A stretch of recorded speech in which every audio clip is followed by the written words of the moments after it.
کہ اطاعت جزوی نہیں، اطاعت کلی، پوری کی پوری اطاعت، جو حکم بھی دیا گیا ہے ماننا پڑے گا۔ جزوی اطاعت اطاعت نہیں ہے۔ Partial obedience is no obedience. اس لیے کہ اگر آپ نے ایک حکم قبول کر لیا، ایک نہیں کیا، تو جو نہیں کیا کیوں نہیں کیا؟ کہ وہ آپ کے نفس کو پسند نہیں۔ جو قبول کیا وہ کیوں کیا؟ کہ نفس نے الاؤ کر دیا آپ کو کہ ٹھیک ہے کر لو، کوئی حرج نہیں۔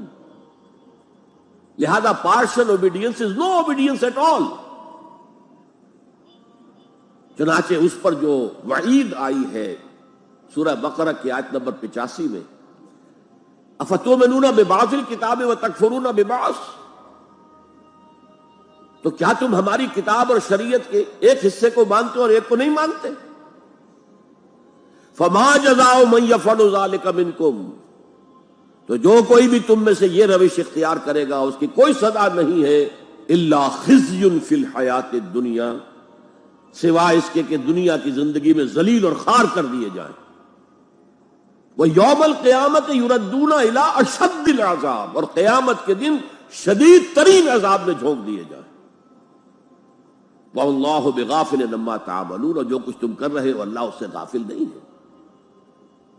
تم اپنی ظاہری ٹیپ ٹاپ سے، اپنے داڑھیوں کے طول سے اللہ کو دھوکہ نہیں دے سکتے، اپنے عمروں اور حجوں کی تعداد سے اللہ کو دھوکہ نہیں دے سکتے۔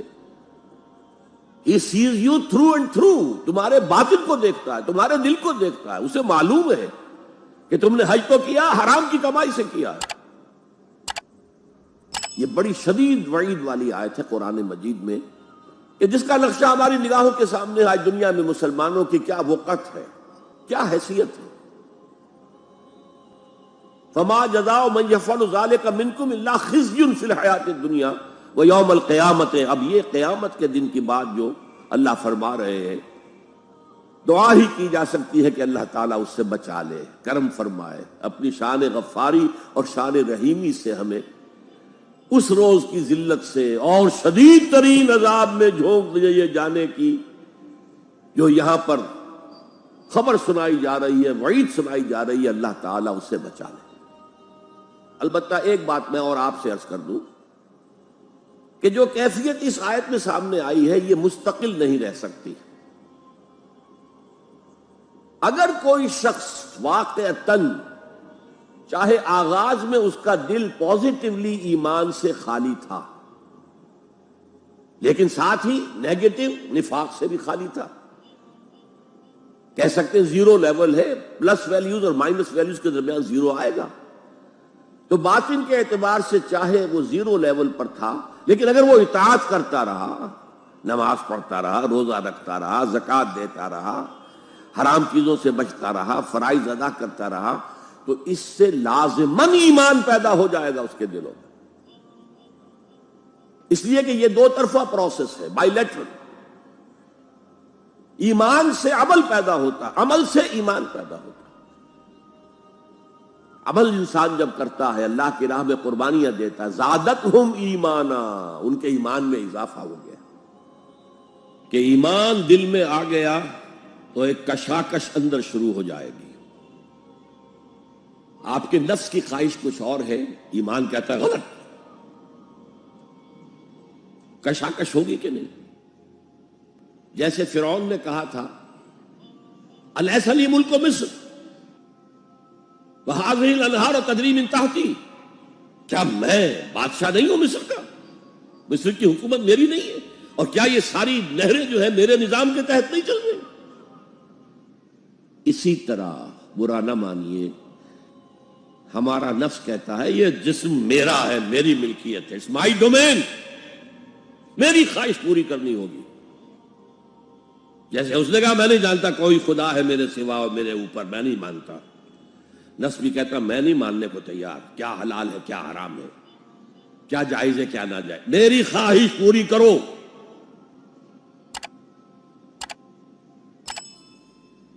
اس کے خلاف جہاد۔ نفس ماں ہم کم ترس فرعون نیست، میرا نفس بھی فرعون سے کم نہیں ہے، لیکن ایراعون نیست، اس کے پاس لاؤ لشکر تھا، اس نے زبان سے بھی کہہ دیا تھا انا ربکم الاعلی، میں ہوں خدا۔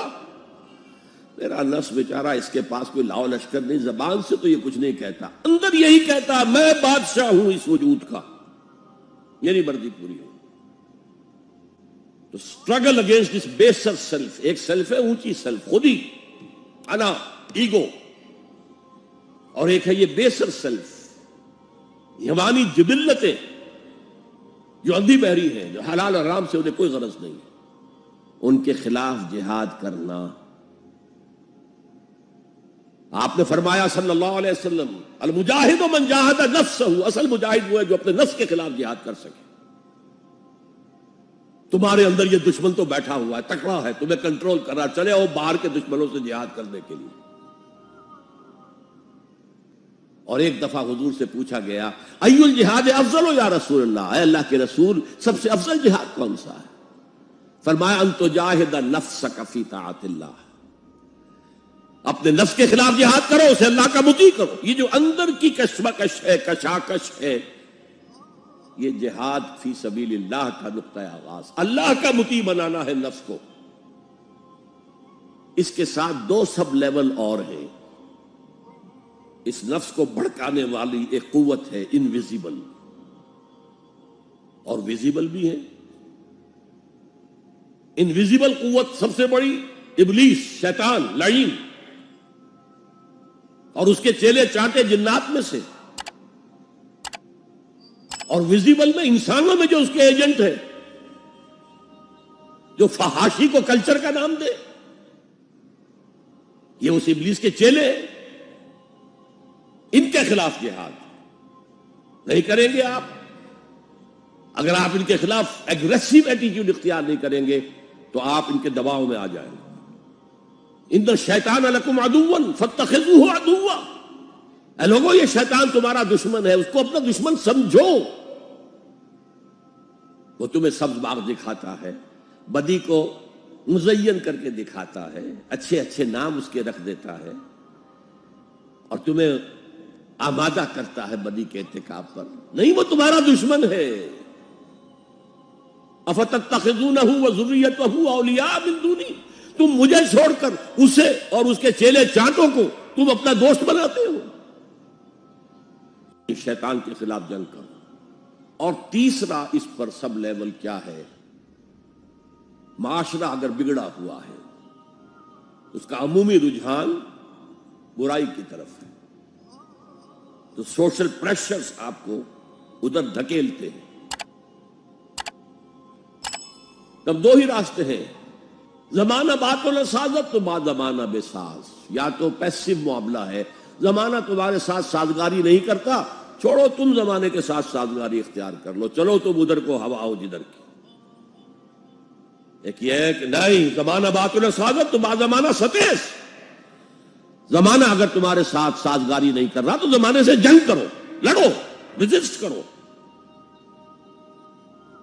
تو تین جہاد ہو گئے فرسٹ لیول کے، 3 سب لیولز۔